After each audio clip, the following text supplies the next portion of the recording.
जय माता दी। आज की कहानी है भाग्य। कहानी ऐसे परिवार की है जो परिवार हर किसी को नीचा दिखाने में कोई कसर नहीं छोड़ता था। गांव का सबसे अमीर परिवार था। बच्चे भी अच्छे थे। परिवार में 6 सदस्य थे। माता पिता, 2 भाई और 2 बहन। पिताजी मदन, माँ सरस्वती, भाई मंगलेश और रवि, बहन रवीना और रीमा। बड़ा सुंदर और खुश परिवार अपना। एक समय की बात है, बताते हैं आपको। उस समय पानी भरने दूर जाना पड़ता था, क्योंकि पहले जड़ों का पानी पीते थे। सब किसी के घर में नल नहीं होते थे। मंगलेश और रवीना पानी भरने गए थे।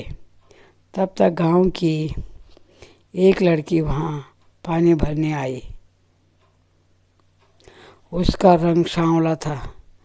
पहले तो मंगलेश और रवीना ने उस लड़की को पानी के पास नहीं आने दिया। ये कहकर, तुम काली हो, तुम हमारे पास मत आना। उस लड़की ने कहा, आपको पानी भरना है तो भरो, वरना दूसरों को पानी भरना है। आप यहाँ से हट जाओ। उस लड़की का नाम रोशनी था।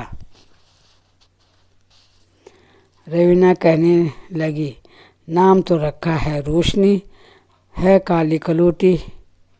और दोनों भाई बहन हंसने लगे। तो रोशनी को बुरा लगा। वह घर गई और रोने लगी। रोशनी की माँ ने पूछा, क्या हुआ, क्यों रो रही?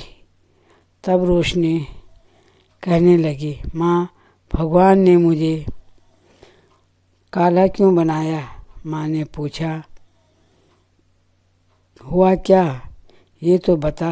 रोशनी ने रोते रोते बोली, मंगलेश और उसकी बहन रवीना ने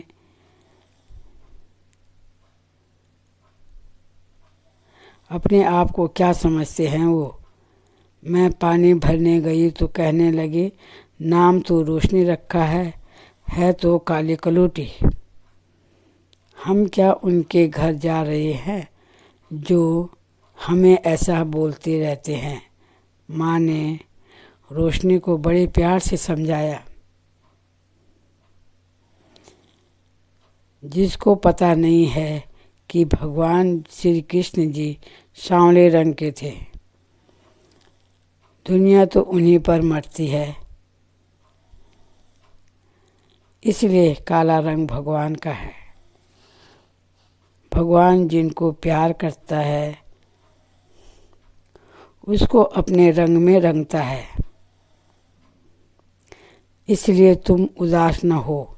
ये रंग भाग्यशाली लोगों को मिलता है। रोशनी की माँ बहुत समझदार थी। रोशनी को प्यार से समझा दिया।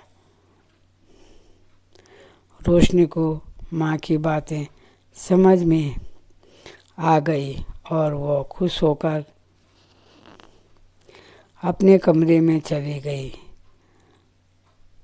पर नंदा देवी, रोशनी की माँ, बहुत अच्छी तरह जानती थी, अगर रोशनी को कभी फिर से ये लोग चिढ़ाएंगे तो उसको गुस्सा आएगा, तो बहुत बुरा होगा। इसलिए उसकी माँ ने अच्छी अच्छी बातें उसके दिमाग में भर दी। अब मंगलेश और रवीना दोनों घर गए और कहने लगे, हम पानी नहीं लाए। पिताजी बोले क्यों क्यों नहीं लाए? रवीना बोली वहाँ पर वो काली कलोटी लड़की रोशनी आ गई थी। देखिए पिताजी क्या बोले। ठीक किया, उसने वहाँ पर नल छू लिया होगा।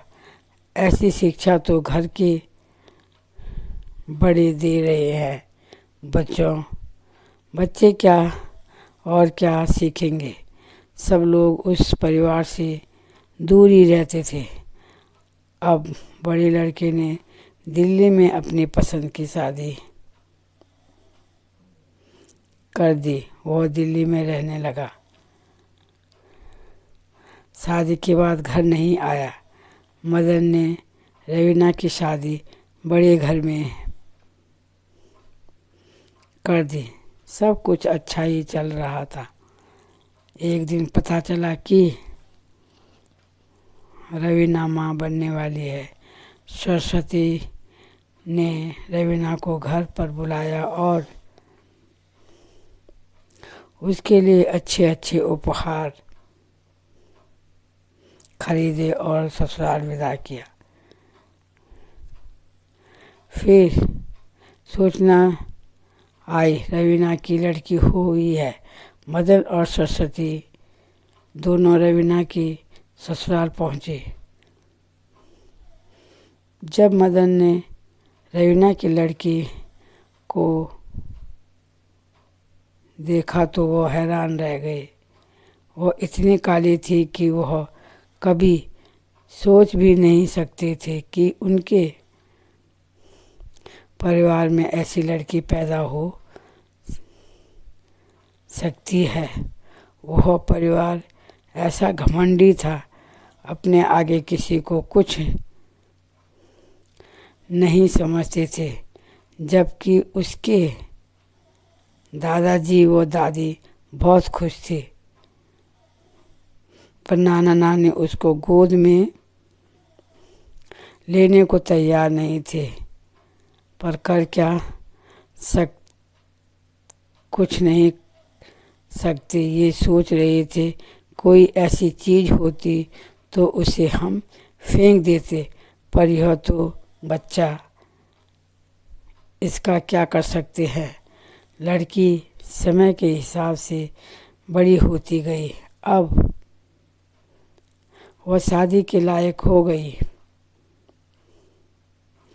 उसके लिए लड़का ढूंढ रहे थे, पर कहीं बात नहीं बन रही थी।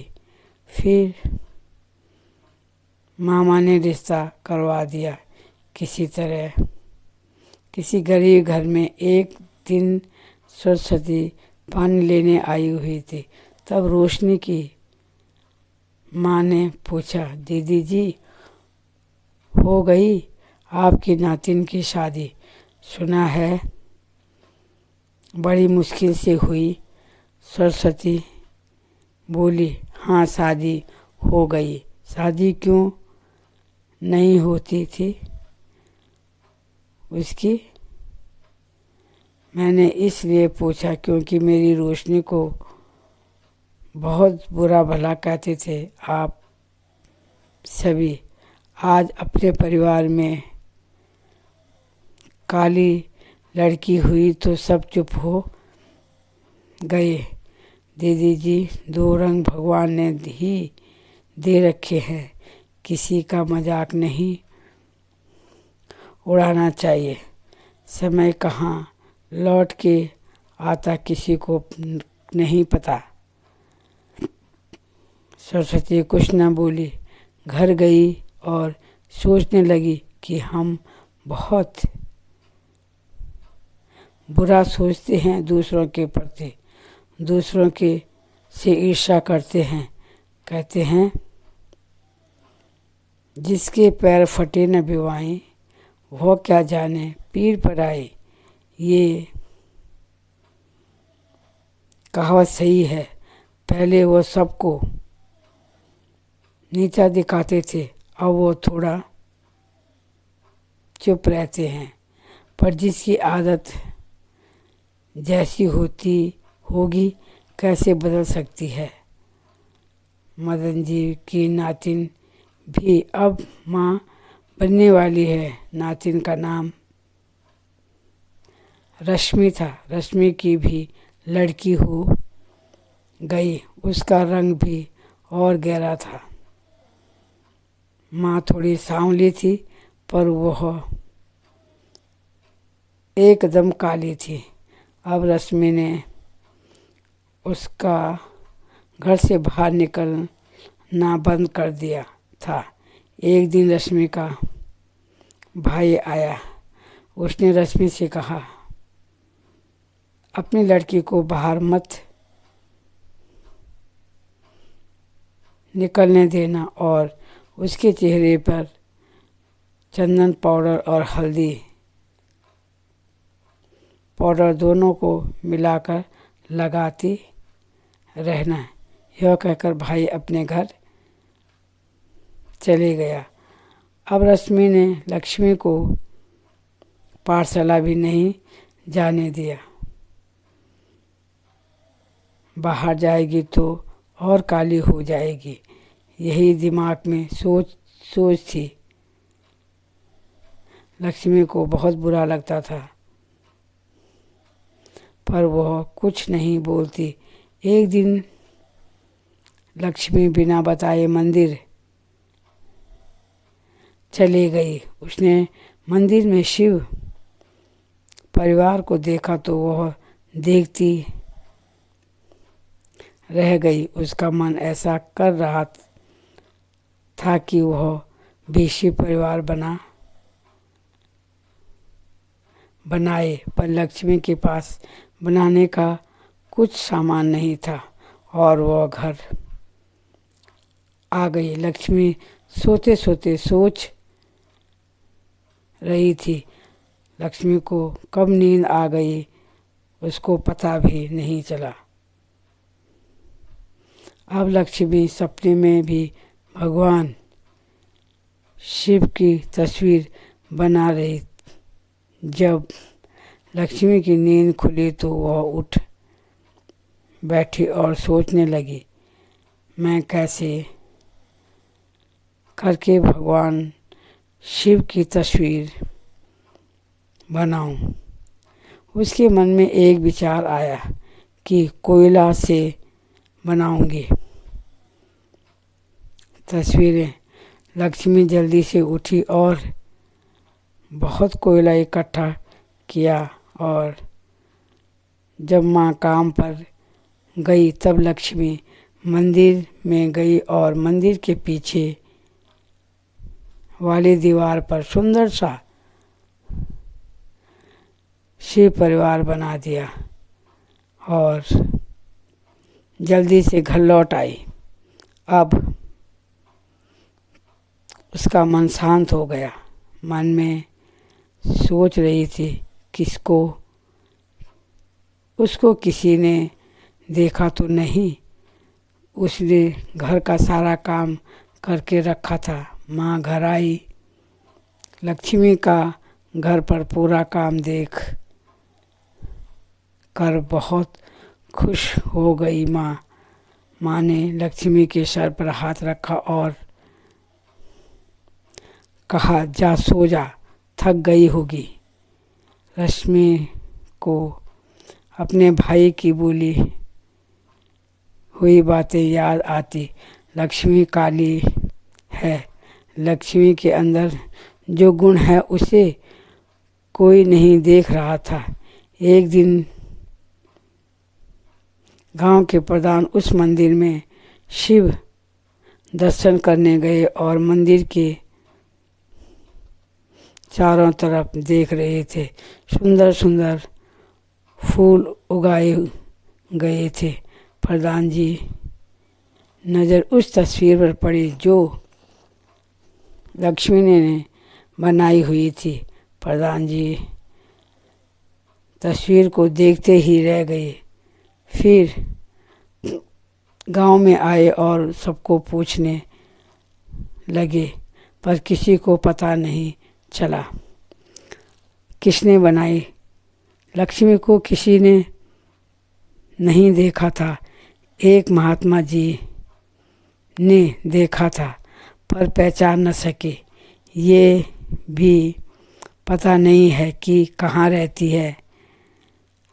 अब सारे गांव के लोग कहने लगे, ऐसी सुंदर तस्वीर किसने बनाई होगी। तस्वीर में शिव भगवान ऐसे लग रहे हैं जैसे अभी तस्वीर से बोल पड़ेंगे। जो भी तस्वीर को देखते ही वह बनाने वाले के दीवाने हो जाते। यह सारा चमत्कार भगवान शिव का ही था। लक्ष्मी शिव की अनन्य भक्त थी। लक्ष्मी की माँ उसको बाहर नहीं आने देती, इसलिए उसकी काबिलियत दुनिया को दिखाना बहुत ज़रूरी हो गई थी। लक्ष्मी का मन बच्चों के साथ खेलने को करता पर माँ से बहुत डरती थी। माँ बाहर नहीं जाने देती थी। बाहर जाने से और काली हो जाएगी। लक्ष्मी एक दिन पानी लेने कुएं के पास गई। उस समय वहाँ से वही महात्मा आ रहे थे। उन्होंने उसको देखा तो पहचान लिया। महात्मा जी ने लक्ष्मी से कहा, आप ही हो जिसने शिव भगवान की तस्वीर बनाई। लक्ष्मी डर गई। महात्मा जी ने लक्ष्मी के सर पर हाथ रखा और कहा, कोई बात नहीं, आपने बहुत अच्छी तस्वीर बनाई है। महात्मा जी वहाँ से चले गए। प्रधान जी के घर पर गए और कहा, जिस चित्रकार को आप ढूंढ रहे हैं वो आपके गांव की है। प्रधान जी बोले, कौन है वो, उसका नाम बताइए। तब महात्मा जी ने कहा, लक्ष्मी। पर प्रधान जी को यकीन नहीं हुआ। उन्होंने कहा, वो लड़की कभी बाहर नहीं निकलती है, वो वहाँ कैसे पहुँची। गई। जल्दी से प्रधान जी उसके घर पर गए और लक्ष्मी से कहा, बेटी आपने बनाई शिव परिवार की तस्वीर। लक्ष्मी बोली, हाँ प्रधान जी। कहने लगे, आज से तुम पाठशाला जाओगी और पढ़ाई करोगी। हम इस गांव में एक प्रतियोगिता रखेंगे। जो प्रथम आएगा उसको सारे गांव के सामने सम्मानित किया जाएगा। हम 10 बच्चे प्रतियोगिता में भाग लेने गए और लक्ष्मी भी बैठी। अब सारे बच्चों ने बहुत अच्छी अच्छी तस्वीर बनाई। फिर से लक्ष्मी ने बहुत सुंदर तस्वीर बनाई शिव परिवार की और प्रथम स्थान प्राप्त किया। काले गोरे से कुछ नहीं होता। रंग देख कर भगवान हुनर नहीं देता। इसलिए किसी की अवहेलना नहीं करनी चाहिए। अब लक्ष्मी के माँ बाप भी अपनी बेटी पर गर्व होता है। उनकी समझ में आ गया, काला गोरा रंग भगवान ने ही दिया है। इस प्रकार घमंड का अंत होता है। कहानी कैसी लगी कमेंट करके ज़रूर बताइए। धन्यवाद।